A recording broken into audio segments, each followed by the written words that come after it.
好，我们要讲的是呢，像美国内部是什么样的状态？美国内部现在是看到川普，心里面想说看到马斯克更生气，所以呢，现在有一个游行，这个是呢，在美国甚至在欧洲100万人走上街头，反的就是马斯克。看看这个画面吧，这个呢其实是全球100万人上街头，然后呢1400场的游行，说 hands off， 通通呢把手拿高高，要求的是，拜托你不要再玩了好吗？把你的手高抬贵手，放过我们吧。目前呢，其实川普跟马斯克，大家很难把这2个人给拆开来看，原因是因为有很多决策大家都认为他们应该就是一起的，而且呢，他们讲什么？我觉得那个标语最有趣的就是企鹅反对关税啦，因为这一次他课税，连一个无人岛上面只住企鹅的，他都给人家课关税，大家就想问你到底想要干什么啊？目前瑞士其实呢，它也是一样被课了重税，他就想问你，不是说是逆差的问题，然后不是说没有关税就互等对等关税吗？啊，我对你明明就没有课关税啊，甚至我还帮忙你创造就业，为什么我所有的什么手表啊、巧克力业这次也通通被课税了32%比欧盟还要来得高，他完全没有办法接受。其实不是只有他们，还有谁？英国人更难接受，我们不是同宗吗？怎么会这样？你现在对我课10%的关税，所以他们的 Jaguar 现在已经呢要暂停向美出口1个月了，而且呢他们是汽车业，所以25%的关税要来讨论怎么样能够不要受到这些影响。美国的商务贸易呢现在已经海削了各国10兆台币，但是问题来了，你以为你是海削？川普讲的，我帮你现赚现金流，但是你有没有想到，你左手付出，右手付出的可能会更多？目前这把大刀呢，其实还包括了这个德国的总理梅尔兹。好。他上任之后呢，他现在就在讲了，说这样子的一个问题呢，其实已经呢让他们内部有陷入一个僵局。最主要的原因就是因为，到底你要不要跟中国有更多的一些关系存在？毕竟他的上一任好像在这个部分上面绑手绑脚没办法做嘛。可是当川普大刀迎来的时候，其实你该思考的是怎么样维持你的平衡感。所以呢，他们计划要从美国金库运回1200吨黄金吗？原因是因为德国的储备量呢，说是世界第2，仅次于美国。那如果华盛顿不可靠，是不是拿回家放自己家会比较可靠一点？其实呢，大家一直在讲了，当右派崛起的时候，意大利这边梅诺尼先前不是跟川普很好吗？所以呢，他就直接讲了，不要反击啦，人家不是讲了吗？反击会被打得更痛，所以我们保持冷静好吗？不要伤害所有人，我们不要采取任何的报复性的关税。好，同时呢，马斯克也讲了，希望我们彼此之间是零关税的。他是在意大利一个右翼的活动上面讲这句话，但大家想问的就是，这2个人的讲话，你现在可以相信吗？他现在真的有办法代表川普吗？其实美国呢，现在无差别攻击，不是只有对他的老祖宗英国，包括了他的兄弟加拿大，同样被课高关税。目前卡尼已经说了，绝对会以牙还牙，以眼还眼。软木的关税呢，即将要上路了，一路从14.54%上调到34.45%，你就可以算一下这一些的部分到底对于美国的商人影响会有多少。好，同时呢，加拿大的反制到包括什么？包括说地方政府呢开始展开行动，酒品下架，大家开始 boycott USA， 包括了马斯克旗下的那个 Starlink 星链合约，要取消了，甚至呢特斯拉的退税计划、补助计划，多伦多市对于它的补贴、共乘服务的补贴，通通都要暂停。也就是说，你当对我出手的时候，你都打我了，我还要右脸给你打吗？还是我决定以牙还牙，以眼还眼，你才会害怕？回过头请教一下彬哥，哪一个逻辑到底才是对的呢？现在所有的人其实最希望的就是高抬贵手吧，把手拿高高吧，不要再让这个世界乱了。对，因为现在大家就是不知道川普到底想要进展到什么程度，这个到底只是他唬人，然后逼迫各国去跟他谈判呢，还是他真的就打算要征这么高的关税，一路征到底？还有下一波啊，药跟晶片啊。是啊，所以他到底打算做到什么程度？这就是大家一直在思考的问题。因为川普前2天也说，他的政策永远不会改变。是。那如果他真的政策永远不会改变，那恐怕世界就要准备迎来经济大萧条。因为刚刚小店长也告诉大家了，这个你如果大家重新回到各国关税壁垒的话，那就是重新面临经济大萧条。对，那现在你可以看到欧洲这些国家有几种策略，一种就是他们重新加强跟中国大陆之间的关系。因为我已经跟美国可能要开战了，我不能再跟中国大陆也开战，我不能同时两面作战，所以我至少要跟一方维持还可以的关系。所以他虽然不至于说会跟中国大陆发展非常紧密的关系，但至少会相对缓和。因为现在在这个时候再去跟中国大陆同样也做贸易战的话，实在太过危险。那可是呢，欧洲毕竟不是一个真正的同一个国家，所以它内部有各种不同的声音。那有人就觉得说，我们就不要抵抗嘛，放弃抵抗，美国自然而然就会放过我们。可是真的会吗？未必啊！你看瑞士什么也没做啊，就被川普弄得这样七荤八素的。所以川普到底想干嘛？这个是很头痛的一个事情啊。就是他看起来也没有什么很严重的逻辑。像那个无人岛，其实它是有那个还是有逻辑的，因为有人会利用那个无人岛去做空投公司，你知道吗？然后公司涉及在那边，对，他怕有人从那个地方逃漏税，所以他就故意在对那个地方实施关税。当然不是为了对企鹅征税啊，企鹅也缴不出税来。所以我觉得现在大家都在观察，是不是有国家去跟川普谈了之后，会有一些比较良好的反应出现。是，比如说越南、柬埔寨现在都已经投降了嘛，说要零关税嘛。那接下来美国会不会降低对他的关税？因为川普现在还没讲，所以我们不知道到底会发生什么事。川普只说他跟那个越南通了电话之后，好像获得一个重要的进展。对，那到底是怎么样就不知道。就接下来看他下一步是不是会降低越南的关税。如果降低越南的关税的话，那就表示双方是彼此有回报，你愿意降关税，他也愿意降关税。那这个时候有一些国家可能就会企鹅效尤，就大家一起降关税。但是真的会这样吗？他降关税降的幅度到底在什么地方？这个恐怕也是大家要观察的一个重点了。那对中国大陆来讲，他当然没得选择，他就只有跟川普硬干到底。那可是对其他国家来说就很难讲。那欧洲现在最伤脑筋的就是他们到底有没有办法采取同样的步骤？整个欧洲一起这样做，还是个别国家个别谈个别的？这个恐怕就是个问题啊。那如果是个别谈个别的话，那欧盟以后还算是一体吗？这个也是个大问题啊。那加拿大当然从头到尾都很硬，而且他们现在是直接发起了反美的风潮，所有美国的东西我一概不用，连可乐都不喝你的，我们喝我们加拿大自己的可乐。所以在这种状况下，川普接下来会对加拿大出招到什么地步，就值得观察。但是我觉得更可怕的是什么？你知道，就是我们被川普征了32%的税，然后接下来晶片、药品他又要课税，台湾逃得掉吗？恐怕都逃不掉。那请问我们怎么办？人家都积极在谈，那我们有没有办法谈？能不能见到人家？这都是很大的问题。所以我现在其实与其叫我去担心欧洲，我更担心台湾未来的处境到底是什么。好，我们也有可能就想说，因为全部联电也要去了嘛，就大家都去美国了嘛，所以也没有关税的问题。但是台湾人要担心的就是，当我们有很多的这个产业还留在这边，走不掉的要怎么办呢？人家其实加拿大、欧洲，大家各自有各自的一些盘算，他会告诉他的国民，我现在是走什么路线。台湾到现在还不知道什么路线是什么啊。但是请教介大使，欧洲我们刚刚就讲欧洲。其实欧洲里面各个都不一样啊。欧洲如果真的大家都不一样的话，那还只拿欧元吗？对，欧盟它是这样子，它最早的整合就是一个关税同盟了。对啊，关税同盟就是说它联合在一起哈，内部关税同盟这个同盟里面彼此都零关税，对外是单一关税。所以就变成它这个已经把关税的谈判权它已经授权给它的这个执委会Commission。那执委会事实上问题，他在决定关税的，还是要跟主要相关国家来谈。因为这个关税对于这个会员国造成的冲击是非常不平均的。是，比如汽车业的话，对这个德国影响就等于说非常的严重，可是对葡萄牙就没有影响。你听过葡萄牙有出产汽车吗？可是问题他们就要同一个鼻孔要出气啦。当然大国是比较大的会员国，它是比较有发言权的。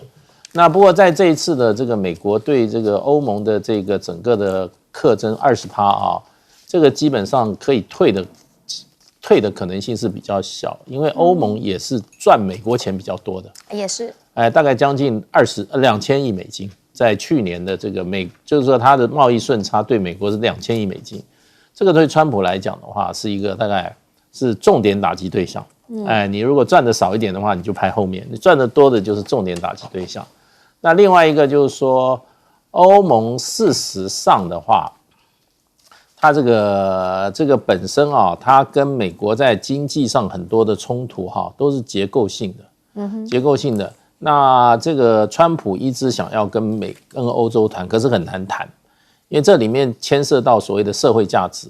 所以社会价值就比如说，欧盟是不准这个基因改造的产品进入到欧盟的市场，那美国很多都是基改食品啊，所以就美国人认为你这就是一个什么？你就是一个非关税贸易障碍，美国也会谈。另外一个就是说，欧盟它的这个公平竞争委员会是很犀利的，他不太喜欢你垄断的产业，对，在美国进行着，在欧盟市场进行垄断。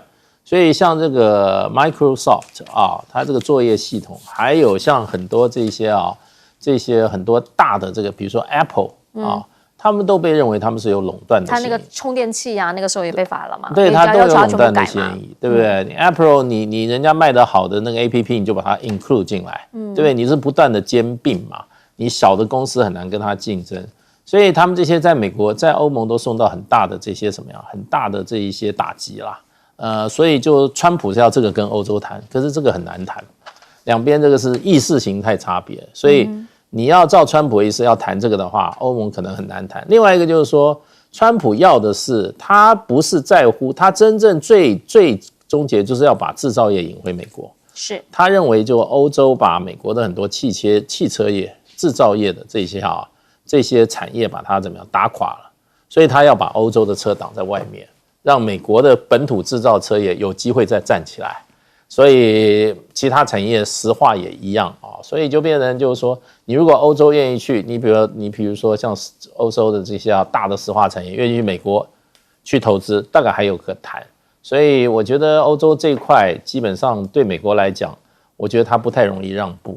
那欧洲也很可能的话，它也找不到中间路线。你要川普降税，可能你不做让步是很困难，是很困难的。是，所以要让，但要让到什么程度他才会满意呢？来请教小舰长。我们看到有关于黄金的这个部分，黄金的投资跟别的投资最大的不同，是因为它没有股利那它也没有利息它什么都没有，那它唯一的获利就是靠价差。那可是呢，为什么我们现在看到德国它准备要把它放在纽约联邦储备银行的这一些那个金库里面的黄金，准备运回德国嘞？那德国说的，德国果然也是一个很厉害的国家他说这是他把他的黄金储备，然后拿到法兰克福之后，他未来如果发生什么样的需求的话，他可以立刻的换成美金。你确定他要换成美元吗？你确定吗？还是他要换成其他货币？因为美元太不可测。那他放在纽约联邦储备银行的话，他到时候要换的时候，美国让你换吗？美国一定透过各种的外交压力不让你换。那所以他现在要运回去，他的储量到底有多少？其实它是世界第2大那它有37%放在我们刚刚讲到纽约，那其实呢有1236公吨，价值1130亿欧元，所以这个价格非常的高那它这样做也就是什么？简单来讲，对美国、对川普的不信任。那这一个不信任呢，也不只有我们看到德国有，那其实整个欧盟都是如此。不过，这又是我们刚刚讲到的另外一个战略机遇。为什么这么说？也就是之前拜登最厉害的，也就是团结一大堆盟友，然后来对抗中国大陆。那但是现在因为这种种，无论是在乌克兰的问题上面，或者是现在对于关税的问题上，大家开始分崩离析。当大家分崩离析的时候，今年2月，中国大陆的外长王毅他讲了很重要的话，他说他把欧洲始终视为那个多极世界里面非常重要的一极，然后双方是伙伴而不是对手。那也就是说，现在是不是也就是中国跟欧盟这个他们之间建交50周年之后，现在正是一个最重新弥合的一个最好的机遇。这个其实也就是说，中国大陆它在战略的考量上面，可能跟美国非常的不一样。这个也就是我们在2个礼拜之前，大家都在谈乌克兰，现在还有人在谈乌克兰吗？已经大家都忘记乌克兰了。可是美国不断的强调它对于矿产协议的部分，为什么？因为乌克兰的矿产正好弥补，他认为啦，正好弥补了有关于中国大陆管制的部分。那这个就是中国大陆战略的高点开始出现。好，其实呢，大家都以为这个关税战一开始啊，大家都觉得这个关税战应该是对中方来的吧，好，所以中方有所准备。但后来呢，他的盟友才发现，天哪，这没有只是对中方来啊，这个是无差别攻击啊。不过回过头，等等要带你来看到的是，除了关税之外，美中之间科技战你也别落下，等等告诉你。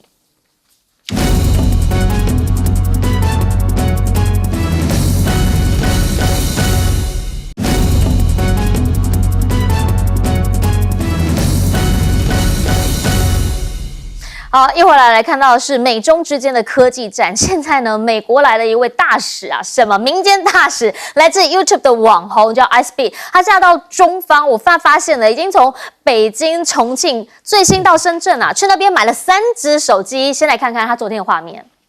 The best Chinese phones. Come on, come on. $3,000 phone is crazy. Hold on, wait, hang on. Let me see the camera.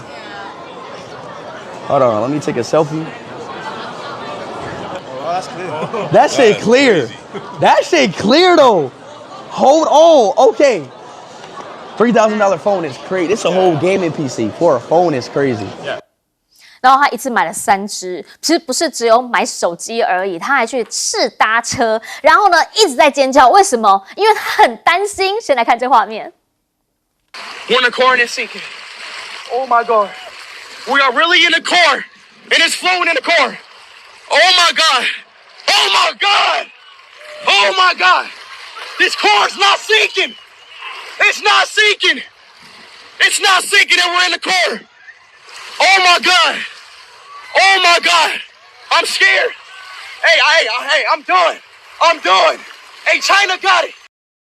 有没有很激动？我跟你讲，你看他的影片，你就会一直跟着他情绪激动，因为他真的是很有这个情绪价值。好，另一个是什么？另一个是他到很多地方都会后空翻，结果这一次比较不一样的是，他跟机器人一起后空翻。你看呢，他在介绍机器人的同时，就2个一起翻了，还发现说呢，不只是机器人，甚至呢，他们还一起跳了舞。最后呢，来跳这个斧头舞的时候，跳到一半，机器人跌倒，他还赶紧去把它扶起来抢救他。这个其实呢，通通都在他自己的 YouTube 频道里面看得到。那也因为呢这一些画面，让大家呢看到说，原来现在中方他们在发展，包括了我们刚刚讲的水上漂的车子，然后包括了机器人，原来现在已经有这样子的一些技术，还有呢他们已经做得到这些事情，以及先前我们跟您讲过，说他们的无人机可以送货，有没有？他现在就真的来体验看看无人机帮他送食物。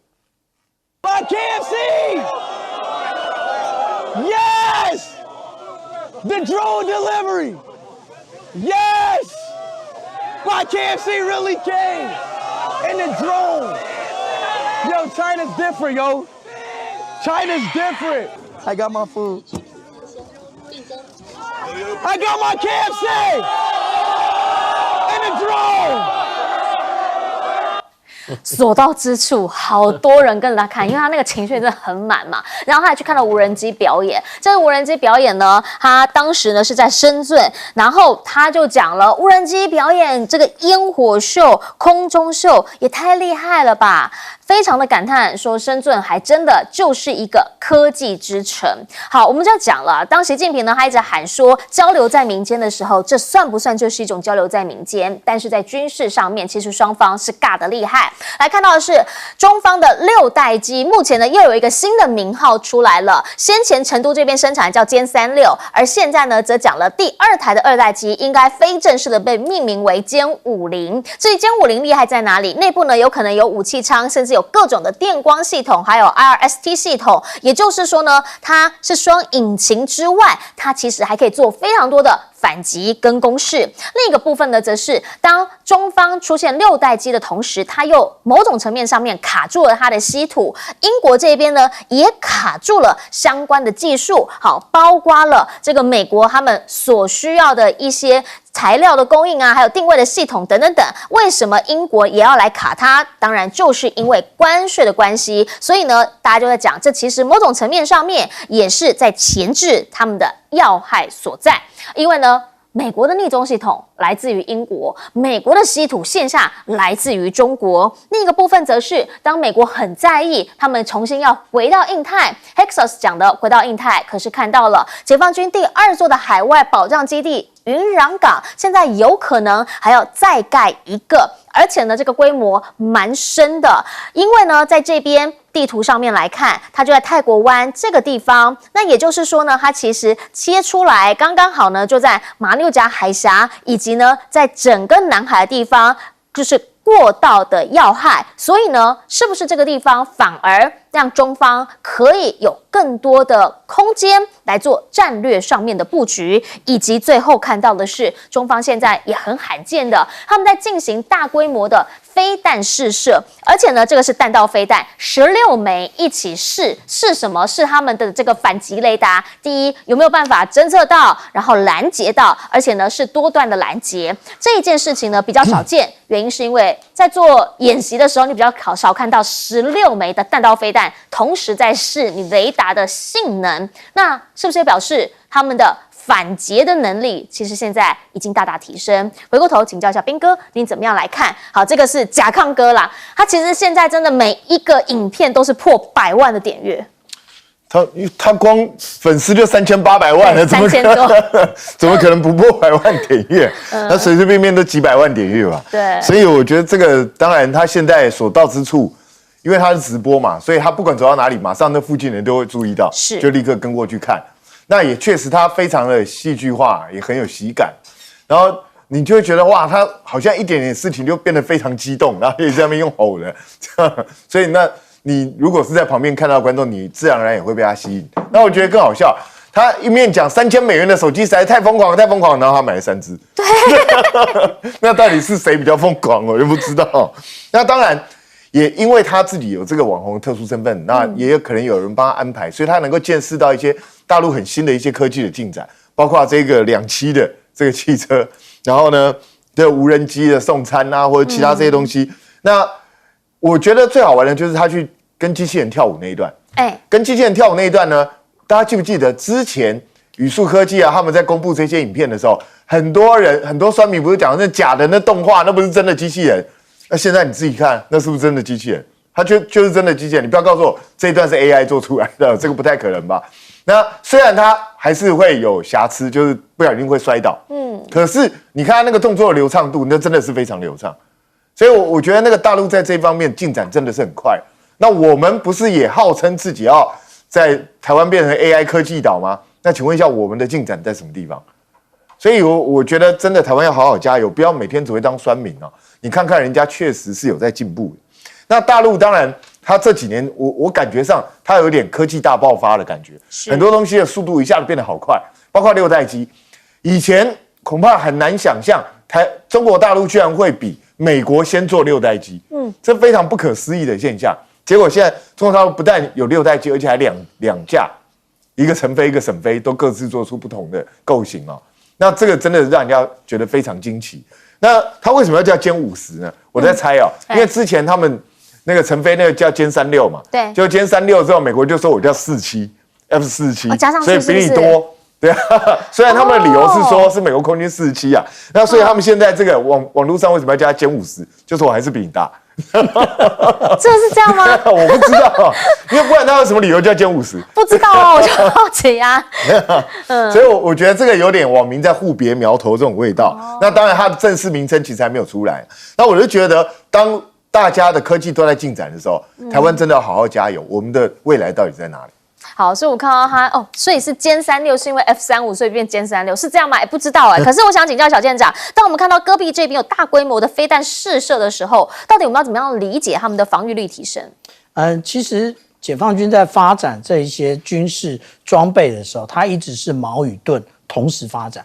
我们在珠海航展所看到的，多半是攻势的武器，但是也有守势的武器。例如说红旗19，红旗19呢，大家看到的都是陆上的装备，可是红旗19跟红旗9，因为我亲身去看这个展示啊，他们两个的尺寸其实是差不多的。那当他们两个尺寸差不多的时候，是不是可以同时装进055的万吨驱逐舰？这就是一个很值得探究的问题了。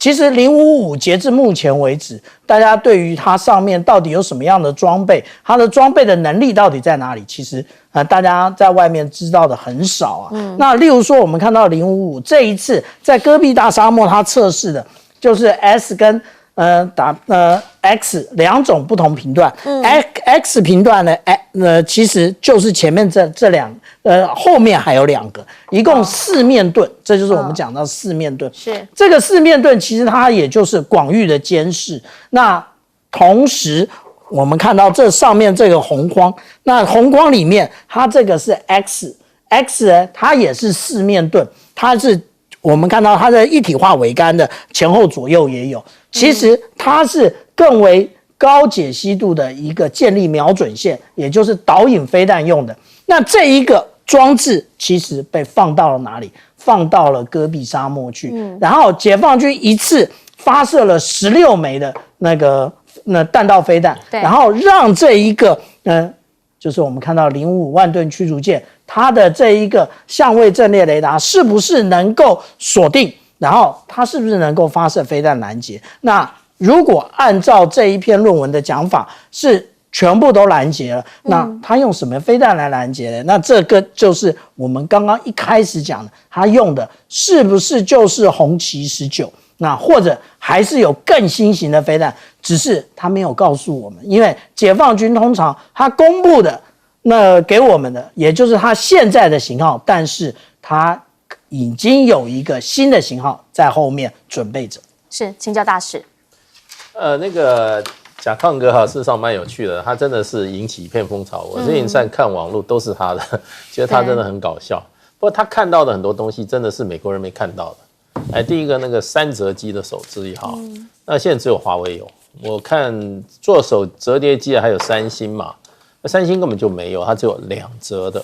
那美国的苹果还没有折叠机出来，所以就变成3折机真的是只有中国大陆有，而且我们也看过很多了，我们很多人都有嘛，就是说它非常的薄啊，它这个3折起来跟有些其他厂牌的2折是一样厚，所以这一点它真蛮厉害的，而且那个影像真的打开以后真的像好像一个平面电脑一样。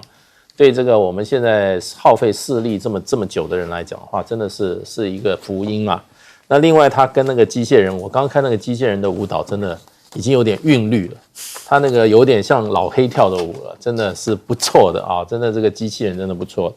那讲到这个沈飞的6代机事实上它是最近它的第2次它的飞行又公布了，所以证明它事实上应该是在试飞阶段了。那这个飞机虽然它没有那个成飞的这个歼3类46那么大，可是呢，它可能它是强调它的速度，然后它也是怎么样？它也是基本上应该算是无尾翼的，不过它是有一个可变式尾翼，它给它收起来后就变成无尾翼的，那就可以造成它的飞行速度可能会超过这个2倍音速。那它不像美国的这个 F-47那公布出来的一个成型机是有压抑的。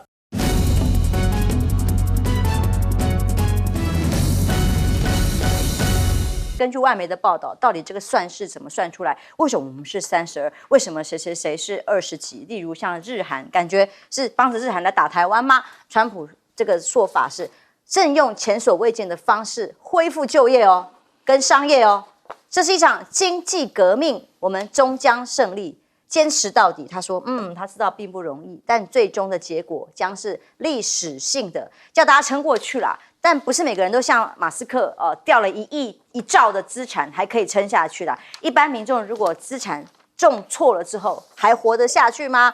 华油就揭露喽，是在公布之前3个小时才算出来的公式。这个公式呢是用挑的哦，经济幕僚拿了一堆可能的方案给他看，他挑2个变数最小最方便的，直接来讲就是凭直觉，公不公平合不合理，好不好算不重要。就是无论如何，他想干就这样全凭直觉来做决定了。因此，前总统奥巴马跳出来了，他说很难想象现在沉默的政党会容忍前者，就是现在民主党没有动作吗？会容忍前者做出相同的行为？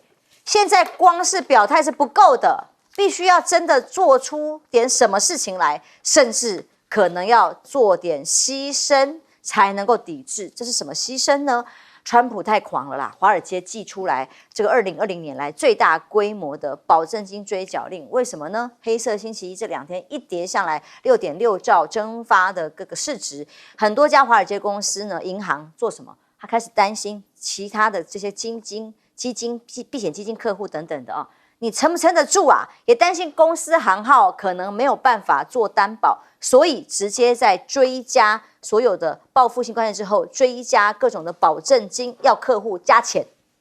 这可能是雪上加霜，但也是银行要避险的方式。而川普呢的关税让自己的财政部官员也准备跳船了吗？现在传出来，因为这位还蛮算是资深的文官系统出身的财政部部长班森特他是因为一直想要阻止川普，但是呢，现在阻止不了，搞成这样。传出来说，他为了挽救名誉，有意要辞职转任联准会等等的但美国财政部长呢，他也说了保证川普会维持强势的美元政策。之前帮忙一起来做游说的时候，告诉大家，哎呀，大家不要抵制美国的最强硬的做法要等最后结论再说。但削弱美元这个说法，他倒是蛮极力出来帮忙说明的，因为美元现在已经不再是避险的工具了吗？每次如果世界动荡，不管是疫情或重大的经济不景气的时候，大家买美元是王道，但现在却逆向行驶，被形容叫做避险龙头溃堤了吗？因为美元是数十年来这个避险货币的风头不在，大家这一次反而正在抛售，美元正在跌。联准会的主席鲍尔警告，美国通膨将会升高，这个可能要面对的是物价很高、成长疲弱的这个时期。原因是川普宣布的关税高出了预期，所以联准会对于如何因应关税冲击呢，是抱持着审慎的态度，因为联准会要确定一次性的物价上涨不会造成持久的通膨升高。因为联准会不急着要降息啊，川普不高兴，川普还要发文去施压，说这个会是联准会主席鲍尔降息的完美时期，他总是延迟。问题是现在鲍尔的被信任远高于川普吧？民众在华尔街包括好千起的示威已经在美国国内展开了，有大概光华府的部分就有10万人参与这次的示威，民众纷纷的表示关税造成的结果是很糟的结果跟想法，生活开支不断增加，担心新一轮这个关税真的实施的时候已经迫在眉睫，将会进一步推升物价。对于川普的不信任跟不满已经到达了高点，欧洲也是，欧美现万人反川普游行，伦敦、里斯本、巴黎、柏林数不完，很多欧洲的城市也出现示威潮。透过画面可以看到没有人可以躲过这个川普的毒手吗？还有人群喊出来，放过加拿大吧，放过格陵兰，放过乌克兰吧，要川普赶快改变措施。但是反制川普的措施里，不管欧盟或各种的国家里，其中欧盟现在做出来叫做巴祖卡火箭筒这样的重型武器，精准打击，要用来打击美国吗？怎么说？就是认为通过打击美国高度依赖的服务领域，就像这个武器可能才会有效建立谈判的筹码。大家想尽办法要把本来跟美国合作的项目拿回来。那马斯克呢，更是其中也算是重灾区了啦，财富直接蒸发1兆，在这个股市跌的情况之下，他第一次过去对关税都不太评论的，这也是第一次评论而且批评了关税的官员，他们认为这个要求让美国跟欧洲实现零关税才是正道了，他可能也很难批评什么。问题是特斯拉真的很惨啊，欧洲、欧美持续下架特斯拉运动延烧，德国已经有7台特斯拉再次被烧，每天都有，单日已经超过200起的抗议活动，除了针对川普之外，就是特斯拉承受苦果。亮哥，我觉得川普能不能撑得住啊，取决于衰退多早出现啊。因为目前我们看美国的股市就是跌20%就算进入熊市嘛，那现在就是10到20之间在修正啊，那目前已经逼近17了啊，所以恐惧到了极致啊。那共和党啊，昨天那个德州就是他的参议员那个 Ted Cruz 啊，他是非常挺川普的人啊。他昨天出来讲话，因为德州还是希望自由贸易嘛，然后他就说，这个关税的那个数字啊，我认为他是不以为然啊，就那个数字实在高到没有什么道理啦啊。比如说刚刚那个左老师讲到日本的车啊，你凭什么课日本车25%啊？日本的汽车进口税是0呢，你凭什么给人家加课25%？你是根据什么啊？我再跟你讲一个例子，你会更荒唐。欧盟平均税率是20啊，瑞士32。而瑞士为什么32？因为它出口到美国543，贸易顺差385，照算32，跟台湾一样。瑞士的进口关税是0呢。对呀、所以我跟你讲，这个就是乱搞一通啦。那所以那个 Ted Cruz 他就讲，他说如果衰退真的在年底之前到啊，那共和党明年就不用选了，因为明年要期中选举。没错。那目前已经有2个共和党的参议员跟2个民主党的参议员在国会提出一个法案，叫贸易审查法啊。那目前是不会过了，可是如果衰退越来越严重，搞不好会过哦，因为共和党可能会有人跳船哦。那这个法一出来，川普就没戏唱了。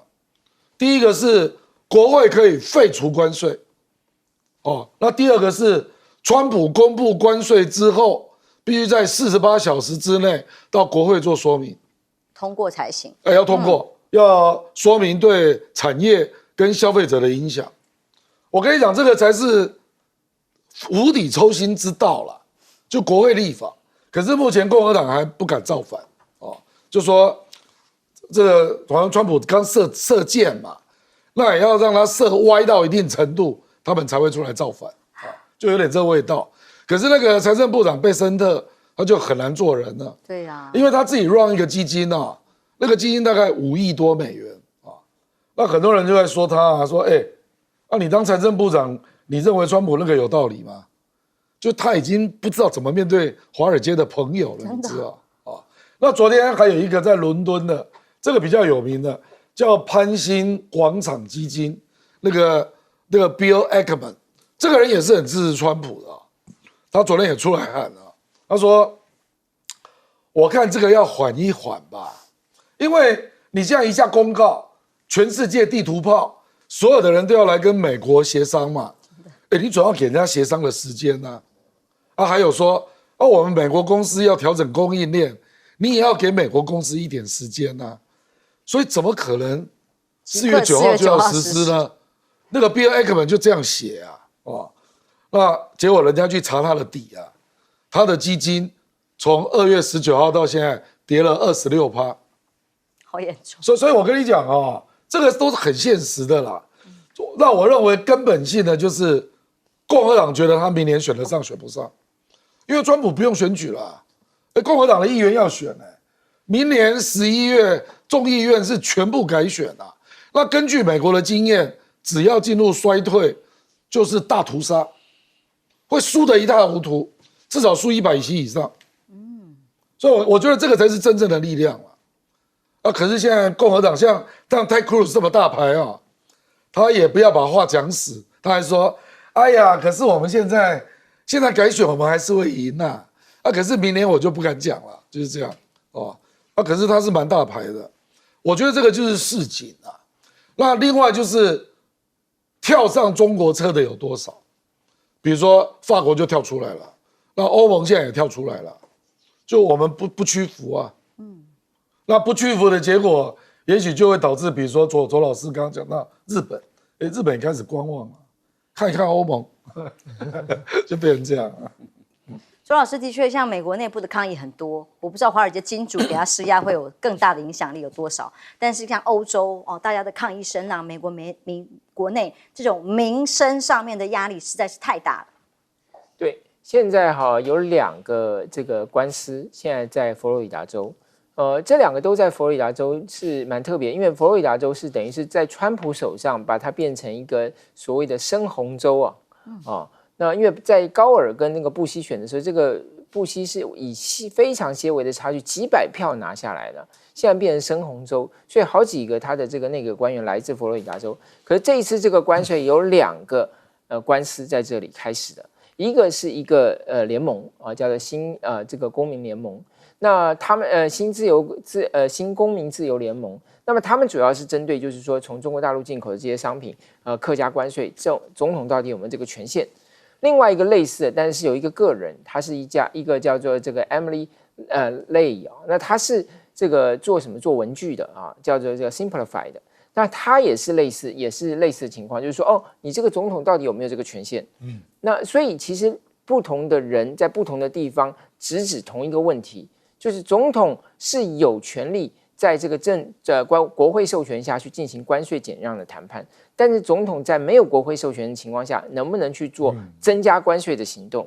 因为关税的权限根据美国宪法是在国会的所以说这个当然在后续还值得观察啦。不过整体来讲，现在大家可能最关心的，可能会引爆最多话题的会在欧洲，因为毕竟美国跟欧洲的这个社会连带太密切了所以比如像马斯克。他可能就要面临在欧洲，因为欧洲现在之前已经在讨论是不是针对他的 X 要罚款对，因为很多美国大企业都有可能在欧洲面临罚款因为像这个数位服务税、数位市场税、数位服务法、数位市场法，他们可能都是要管制这些平台公司他们在欧洲的经营，所以这些当然都变成是欧洲可以来跟美国谈判。当然，现在谈到另外一个就是什么呢？这个欧洲的叫做反胁迫法。反胁迫工具，这个就是 ACI 啦。那 ACI 是在2023年通过的法案。这个法案当然比较特殊的地方就是说，他说你可以用很多的这些政策工具，不管是关税也好，不管是惩罚罚款也好，或者是不只是针对国家还有针对这个国家给予特权的公司，这个国家拥有50%以上股权的国有公司，都可以进行这些报复性的行动。所以有一些在美国取得这个特殊地位的公司，比如像马斯克的公司，有没有可能就会面临到这样子的一个危险、一个威胁？那这个法案当然比较特殊的地方，就是说它是由欧洲的这个执委会可以采取行动，但是它必须要经过欧洲理事会同意。它里头当然强调就是说要65%的人口，55%以上的国家也就是说要将近15个国家。然后这个超过65%人口通过之后就可以使用，所以换句话说，有国家去背个，它还是可以过。但是当然，如果大国不同意，它就很难过。换句话说，如果现在像德国啦、法国意大利、英国这些西班牙这些国家群起而都出来反川普，那这个法案，那这个通过去授权去使用这个工具的可能性就很高。那未来欧洲，因为欧洲这么大的市场。它现在是美国最大的这个贸易伙伴，那所以它当然未来它要施行报复，对美国的影响会非常非常大。机长，当然欧洲现在的反应还是除了法国最硬，其他国家还在争取谈判的空间。不过光是军事上用这个什么贸易火箭筒这个重型武器ACI， 接下来很多在军事国防武器上的零件可能会产生的这个抵制跟做法。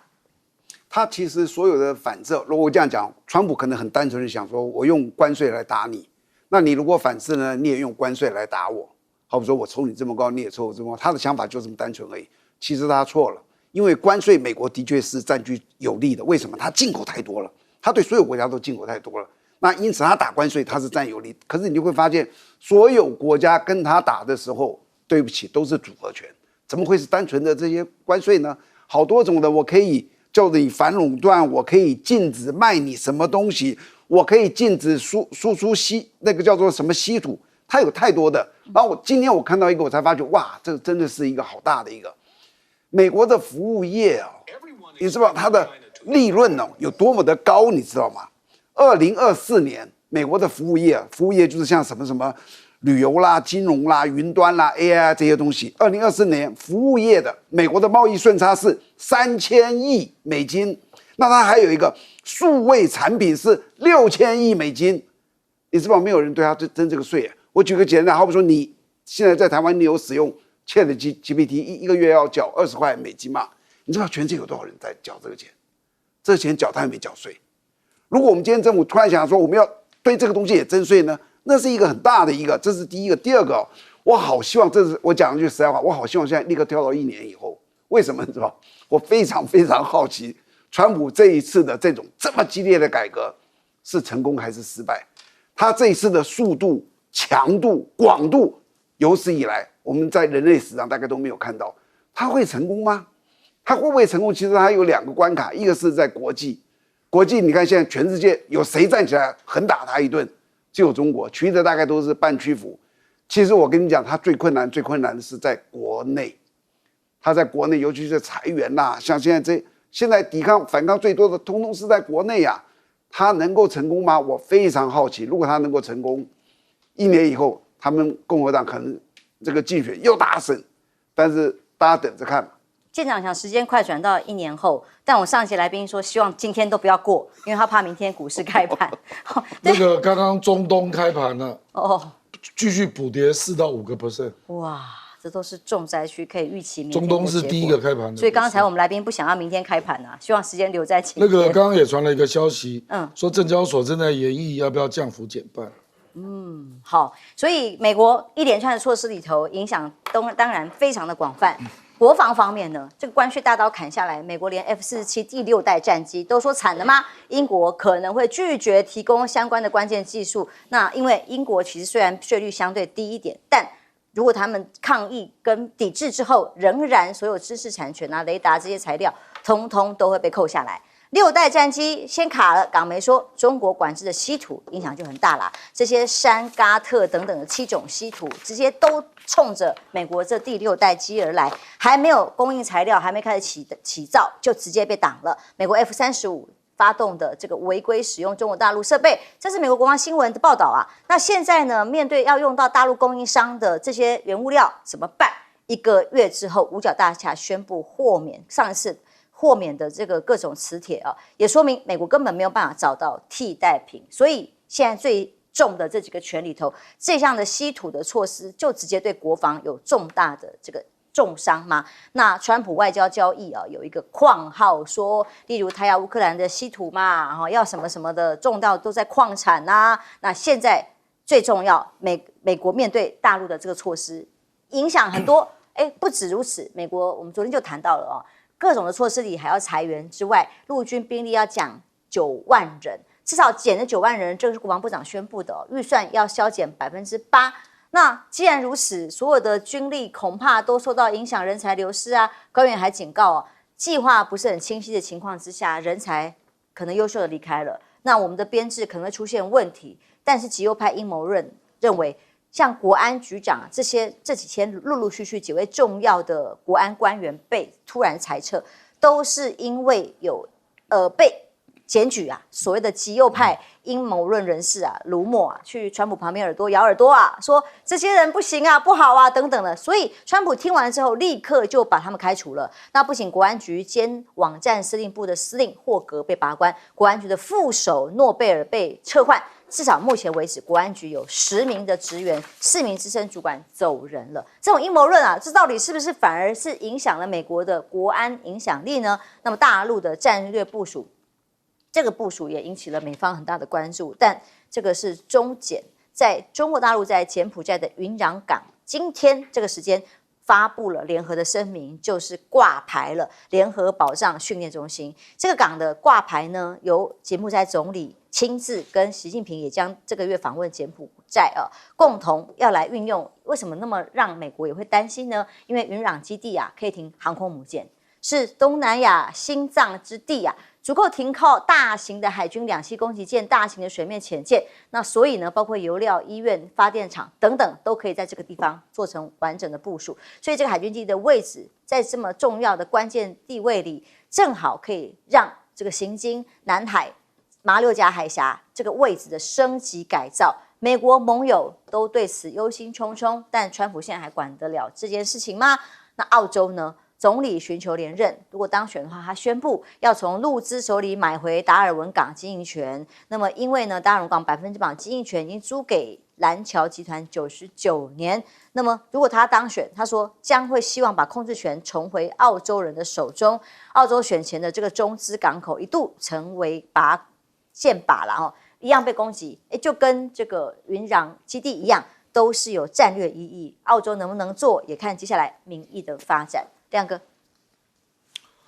我觉得这个稀土管制出口事实上已经陆续实施将近2年了。那美国的仓储不足，我觉得在今年就明显的表现出来。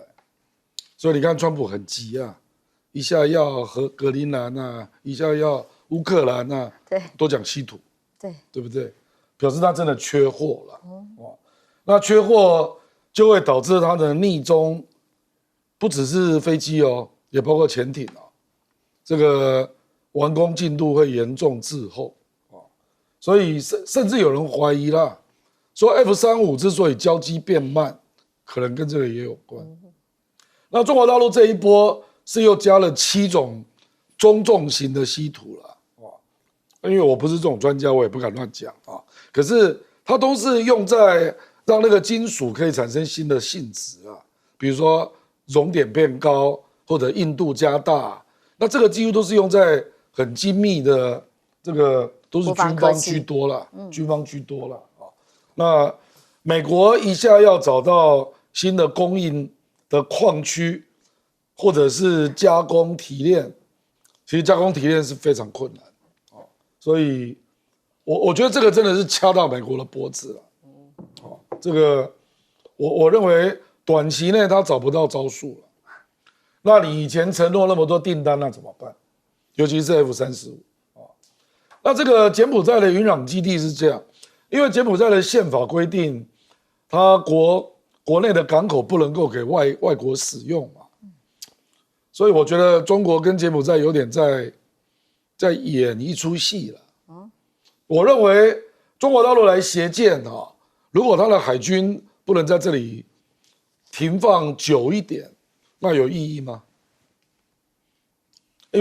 所以柬埔寨就故意那个首先进港的船是日本军舰，不是中国。我觉得这个就是在做给外面看说其实我们没有跟中国签说要给他常用可是大家都可以用，这样吗？不，因为按照宪法就是这样是必须是主权所有，那不能够给人长期使用那可是你想一想嘛，这个地方谁有战略的需求？当然是中国大陆啊。为什么呢？因为你不管去印度洋或者到越南这一端的南海，中国真的需要这里啊。因为中国目前的，比如说那个它比较近的到菲律宾嘛，可是到越南还是有点距离还有那个马六甲海峡了，所以这个点对中国真的蛮重要事实上，大家担心的不是云壤的海军基地，是担心云壤再上去有一个空军基地，所以美国是盯得非常紧好，我们休息一下，马上回来。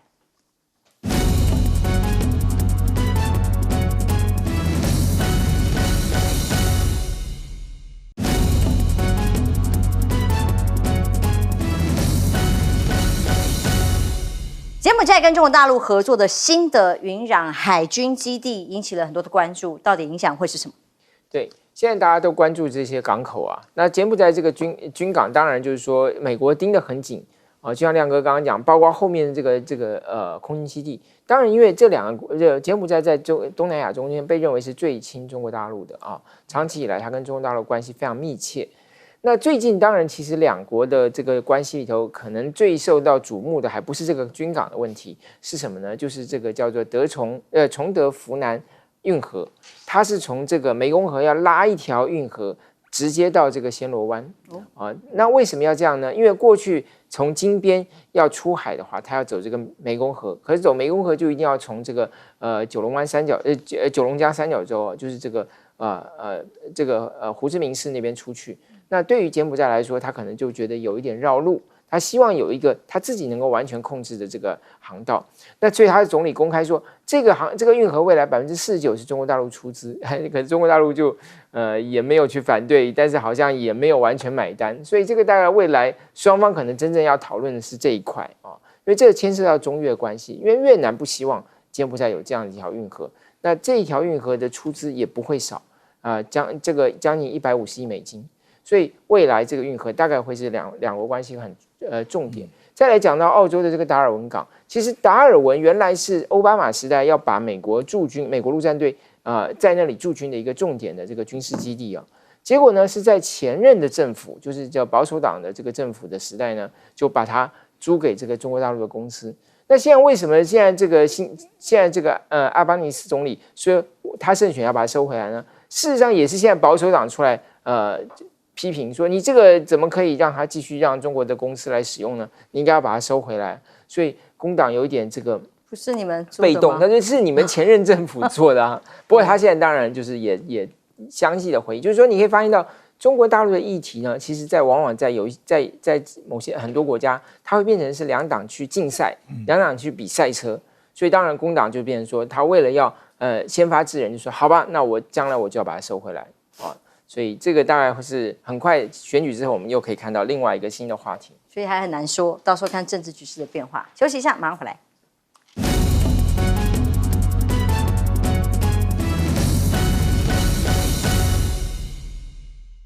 策划的这个人是叫做美国的国家安全会议。其实台湾是有类似的机构，就是我们的国安团队。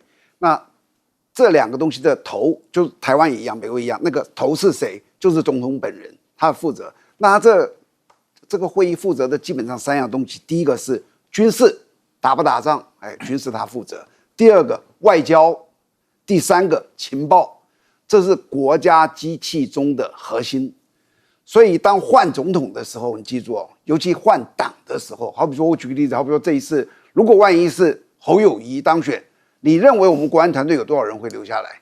我看会全部换光的。因为换党会换很多，那他们这一次美国是一个换党，对不对？这第二个，我跟你讲，不单是换党，换人都会换。这一次赖清德上来的时候接总统，到今天为止，国安团队基本上全都是蔡英文人马留下来的。那我做一个推测，赖清德是愿意让这些人在他身边监控他吗？我不认为。但是毕竟我们是同党的，你不要做得这么难看。所以我觉得一个叫做面子歧视1年。今年的520，大家试试看，满周年之后，所有蔡英文的国安团队还有多少人会留下来？这是一个观察指标。好，我要讲一下这个达尔文哦，达尔文港这可能是竞选语言，